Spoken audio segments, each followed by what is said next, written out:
ઓમ શ્રી ગણેશાય નમઃ। જય શ્રી કૃષ્ણ મિત્રો।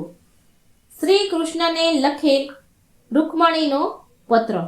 આ પત્ર સાંભળવા માત્રથી ઐશ્વર્ય, યશ, લક્ષ્મી, સંતાન પ્રાપ્તિ, સુખ, સમૃદ્ધિ, શાંતિ મળે છે।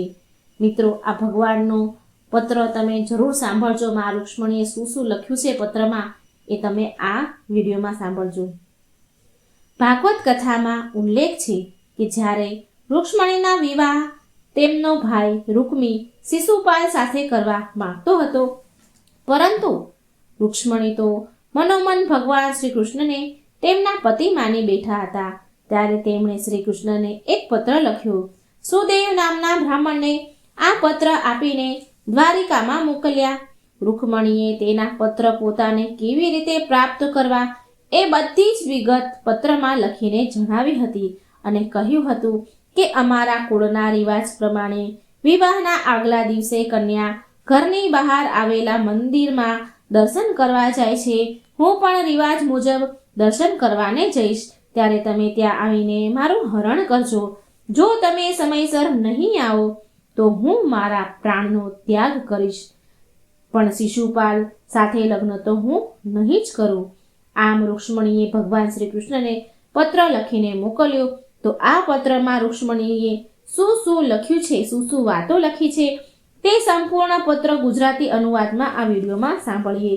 જો આ વિડીયો સારો લાગે તો લાઈક કરજો, શેર કરજો અને ચેનલને સબસ્ક્રાઇબ જરૂર કરજો। બેલ આઇકોનનું બટન ઓન જરૂર કરજો। તો હવે આપણે શ્રી કૃષ્ણ ભગવાનને મોકલેલો રૂક્ષ્મણીનો પત્ર સાંભળીશું। રૂક્ષ્મણી પત્રમાં સંદેશો આપતા કહે છે કે હે ત્રિભુવન સુંદર શ્રી કૃષ્ણ, કાનના છિદ્રોથી શ્રોતાઓના હૃદયમાં પ્રવેશ કરી અંગના તાપને દૂર કરતા આપણા ગુણો તેમજ નેત્રોવાળાઓના નેત્રોને સંપૂર્ણ અર્થલાભરૂપ આપનું રૂપ સાંભળીને મારું મન નિર્લજ થઈ આપમાં લાગ્યું છે। હે મુકુંદ, હે પુરુષ શ્રેષ્ઠ, કુળ, શીલ, રૂપ, વિદ્યા, વય, ધન તથા પ્રભાવથી કેવળ તમારા જેવું નિરૂપમ અને મનુષ્ય લોકમાં આનંદને આપનાર આપને કુળવાન, મોટા ગુણવાળી અને ધીરજવાળી કઈ કન્યા વિવાહ વખતે આપને જ મેં મારા પતિ તરીકે સ્વીકાર્યા છે અને મારો આત્મા મેં આપને જ સોંપ્યો છે। તો આપ અહીં પધારી અને આપની પત્ની બનાવો મને। પણ હે કમળ નયન, શિયાળ જેમ સિંહના ભાગને અડી શકે નહીં, તેમ શિશુપાલ અહીં ઉતાવળો આવી આપ વીર પુરુષના ભાગ રૂપે મને ન અડકે। મેં વાવ કુવા બંધાવી, અગ્નિહોત્રી કરી, સુવર્ણાદિના દાન આપી, તીર્થાટન કરી, નિયમો પાળી, ચાંદ્રાયણ વગેરે વ્રતો કરી, દેવ, બ્રાહ્મણ, ગુરુ વગેરેની પૂજા કરીને જો પરમેશ્વરનું પૂર્ણ આરાધના કર્યું હોય તો ગદના મોટા ભાઈ શ્રી કૃષ્ણ ભગવાન અહીં આવી મારું પાણી ગ્રહણ કરો, પણ બીજા શિશુપાલ વગેરે ન કરો। હે અજિત, આવતીકાલે થનારા વિવાહમાં આપ સેનાપતિઓથી વીંટળાય વિદર્ભ દેશમાં પધારજો અને શિશુપાલ તથા જરાસંધના સૈન્યનો પરાજય કરજો। બળથી, પરાક્રમ રૂપથી મૂલ્યવાળી મને આપ રાક્ષસ વિધિથી પરણજો। કદાચ આપ એમ કહો કે અંતઃપુરની વચ્ચે રહેનારી અને તારા સગા સંબંધીઓનો નાશ કર્યા સિવાય હું શી રીતે પરણી શકું? તો ઉપાય કહું છું હું। અમારા કુળમાં વિવાહના આગલા દિવસે કુળદેવીની મોટી યાત્રા કરવાની હોય છે। તેમાં નવી વહુ થનારી કન્યા નગર બહાર પાર્વતીજીના દર્શન કરવા જાય છે। અર્થાત અમારા કુળના રિવાજ પ્રમાણે હું પાર્વતીજીના દર્શન કરવા માટે શહેરની બહાર પાર્વતીજીના મંદિરમાં આવું, ત્યારે ત્યાંથી મારું હરણ કરવું આપને સહેલું થશે અને મારા સગા સંબંધીઓને મારવાનો પ્રસંગ નહીં આવે। હે કમળ નયન શ્રી કૃષ્ણ, ઉમાપતિ શંકરની પેટે બીજા પણ મોટા પુરુષો અજ્ઞાનનો નાશ કરવા આપના ચરણ કમળની રજમાં સ્નાન કરવા ઈચ્છે છે। તે આપની કૃપા જે આ જન્મમાં જો હું નહીં મેળવું ને તો ઉપવાસ વગેરે વ્રતો કરી દુબળા કરેલા પ્રાણ તજીશ અને એમ કરતા સેંકડો જન્મોએ પણ આપની કૃપા મારા ઉપર થશે। આમ આ સંદેશો રૂક્ષ્મણીએ શ્રી કૃષ્ણને મોકલ્યો. રૂક્ષ્મણીનો સંદેશો જાણીને પ્રભુ શ્રી કૃષ્ણએ કહ્યું કે મારી ઈચ્છા પણ એ જ કન્યા સાથે લગ્ન કરવાની છે. ત્યાર પછી એમણે બ્રાહ્મણ પાસેથી રૂક્ષ્મણી સાથે લગ્ન કરવા માટેનું મુહૂર્ત જાણી લઈને રથ તૈયાર કરવાની દારૂકને આજ્ઞા આપી. તેમાં સુદેવ બ્રાહ્મણને પણ સાથે લીધા. પછી શ્રી કૃષ્ણ ભગવાને વિઘ્નહર્તા ગણપતિજીની નામનું સ્મરણ કર્યું અને રથમાં ગોઠવાયા અને માત્ર એક જ રાતમાં વિદર્ભ દેશમાં પહોંચી ગયા. તો બીજી બાજુ વેદી રાજાએ પુત્ર શિશુપાલના સર્વ કર્મો રીતો બ્રાહ્મણો પાસે કરાવીને સૈન્ય સાથે શિશુપાલ રૂકમણી સાથે પરણવાને જાન જોડીને સૈન્ય સાથે રૂકમણીને પરણવા આવી પહોંચ્યા. જ્યારે બલરામજીને જાણ થઈ કે શ્રી કૃષ્ણ કન્યાનું હરણ કરવા એકલા જ ગયા છે, આથી તેઓ વિશાળ સૈન્ય લઈને ભાઈને મદદ કરવા ઝડપથી ઉપડ્યા. આ બાજુ રૂકમણી સુદેવ બ્રાહ્મણની પ્રતીક્ષા કરી રહી હતી. ત્યાં એ સુદેવ બ્રાહ્મણ આવી પહોંચ્યા.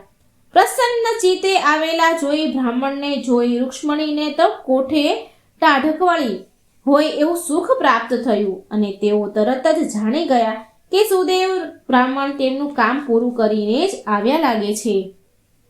સુદેવે જણાવ્યું કે બેટા, દ્વારિકાના નાથને સાથે જ લઈને આવ્યો છું. પ્રભુએ તારો સ્વીકાર કર્યો છે. તું જ્યારે પાર્વતીજીની પૂજા કરવાને જાય ત્યારે પ્રભુ આવશે અને તારી પૂજા પૂરી થયા પછી તને રથમાં બેસાડીને લઈ જશે. આ સાંભળીને રૂક્ષ્મણી આનંદિત થઈ ઉઠ્યા. તે વારંવાર સુદેવ બ્રાહ્મણને પ્રણામ કરીને પૂછવા લાગ્યા કે હું તમારી શી સેવા કરું? તમે મારું ખાસ અગત્યનું કામ કર્યું હોવાથી મારે તમને કંઈક આપવું જોઈએ. ત્યારે બ્રાહ્મણ બોલ્યા, બેટા, ભગવાને મને ઘણું બધું આપ્યું છે. મારે કોઈ જ વસ્તુની કમી નથી. આમ કહી સુદેવ બ્રાહ્મણ રૂકમણીને આશીષ આપીને ત્યાંથી ચાલ્યા ગયા. ત્યારે રાજા ભીષ્મકને ખબર પડી કે દ્વારિકાથી શ્રી કૃષ્ણ બલરામજી પણ લગ્નના ઉત્સવમાં ભાગ લેવા માટે આવ્યા છે. આથી તેમણે બંનેનો વિધિપૂર્વક આદર સત્કાર કરીને યથાયોગ્ય ઉતારાની વ્યવસ્થા કરાવી. ત્યારે શિશુપાલને જાણ થઈ કે જાણવા મળ્યું કે શ્રી કૃષ્ણ આવ્યા છે અને તેને તો પેટમાં દુખવા લાગ્યું. તે એકદમથી ગભરાઈ ગયો. પણ જરાસંઘે અને રૂકમીએ તેને હૈયા ધારણ આપી હિંમત આપી ત્યારે તેને થોડીક શાંતિ વળી. સમય થતાં જ રૂક્ષ્મણી અંતઃપુરમાંથી માતા તથા સખીઓને સાથે લઈને પાર્વતી દેવીની પૂજા કરવા માટે પગપાળા જ ચાલી નીકળી. ત્યારે તેના હૈયામાં કૃષ્ણનું જ નામ હતું. તેની ચારે બાજુ ભક્તરધારી સૈનિકો તેનું રક્ષણ કરતા ચાલ્યા આવતા હતા. રૂક્ષ્મણી મંદિરમાં જઈ પાર્વતીજીનું પૂજન કરી માતાના ચરણોમાં શીશ નમાવી આશીર્વાદ માંગ્યા. ત્યારે તેના માથા પર માતા પાર્વતીએ પુષ્પમાળા પાડીને શુભ શુકન આપ્યું. રૂક્ષ્મણી દેવી મંદિરમાંથી બહાર આવી ધીરે ધીરે પગથિયાં ઉતરવા લાગ્યા. દેવીની માયાથી પેઠે વીર પુરુષોને મોહ પમાડતી રૂક્ષ્મણીને ત્યાં જોઈને આવેલા વીર અને યશસ્વી પુરુષો તેનાથી ઉત્પન્ન થયેલા કામદેવ વડે વ્યાકુળ થઈ ઉઠ્યા. તેઓ રૂક્ષ્મણીને જોઈને એટલા બધા મોહિત અને બેહોશ બની ગયા કે તેના હાથમાંથી અસ્ત્રો શસ્ત્રો પણ છૂટીને નીચે પડી ગયા. ત્યારે રૂક્ષ્મણી ભગવાનના આવવાની રાહ જોતા હતા. ત્યારે ભગવાને સારથીને આજ્ઞા કરી કે રથને મંદિર પાસે લઈ જાઓ. સારથી રથને મંદિર પાસે લાવ્યો અને પગથિયાં ઉતરતી રૂક્ષ્મણીનો હાથ ભગવાન શ્રી કૃષ્ણએ પકડ્યો અને તેને રથમાં બેસાડ્યા અને રથ પવન વેગે બની ગયો. પવન વેગે જતા દ્વારકા નીકળ્યો અને બરોબર એ જ સમયે ધૂળથી રગદોળાયેલા રાજાઓ ભાનમાં આવ્યા. ત્યારે ચારેય બાજુ તો બૂમાબૂમ થઈ ગઈ કે કૃષ્ણ રૂકમણીને લઈ ગયા. જરાસંઘ અને બીજા અભિમાની રાજાઓ આ અપમાન સહન કરી શક્યા નહીં અને બોલ્યા કે આપણા બધાનું નાક કપાયું છે. આપણને જીવવાનો કોઈ અધિકાર નથી. આપણને ધિક્કાર છે. આમ કહીને સઘળા રાજાઓ પોતપોતાના સૈન્યને લઈને કૃષ્ણની પાછળ પડ્યા.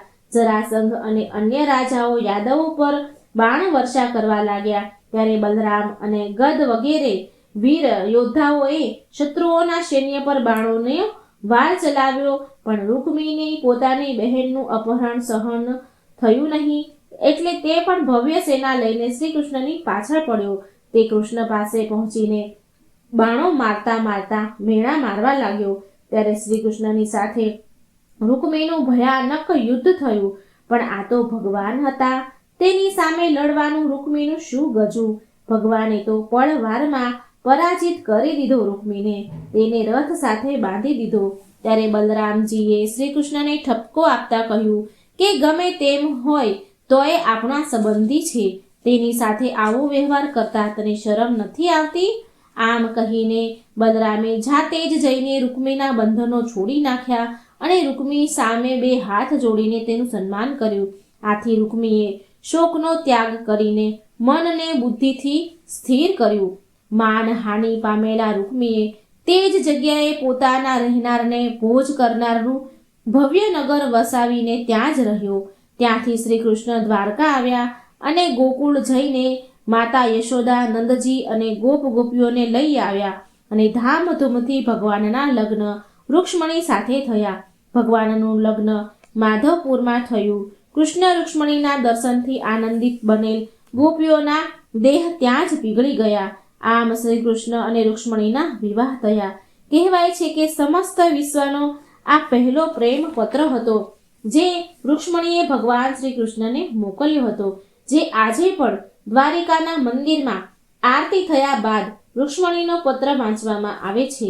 આટલું મહાત્મય છે માતા રૂક્ષ્મણીએ શ્રી કૃષ્ણને ભગવાનને લખેલ પત્ર સાંભળવાનું.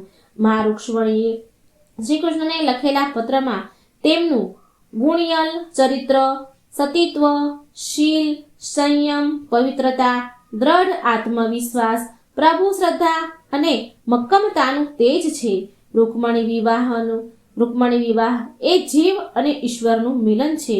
રૂકમણીએ શ્રી કૃષ્ણને લખેલ પત્રમાં ભુવન સુંદર શબ્દોનું કરવામાં આવ્યું છે. રૂક્ષ્મણીના પત્ર સાંભળવા માત્રથી ઐશ્વર્ય, યશ, જ્ઞાન, વૈરાગ્ય, ધર્મ અને ભગવાનનું શરણ પ્રાપ્ત થાય છે. તો મિત્રો, આજના આ વિડીયોમાં રૂક્ષ્મણીનો પત્ર અને શ્રી કૃષ્ણ ભગવાનના રૂક્ષ્મણીના વિવાહ કથાનું વર્ણન સુંદર શબ્દોમાં તમને સંભળાવ્યું છે. તો તમને જરૂર ગમ્યું હશે. જો આ રૂક્ષ્મણીનો પત્ર તમને ગમ્યો હોય તો કમેન્ટ બોક્સમાં ભગવાનનું નામ જરૂર લખજો. જય શ્રી કૃષ્ણ.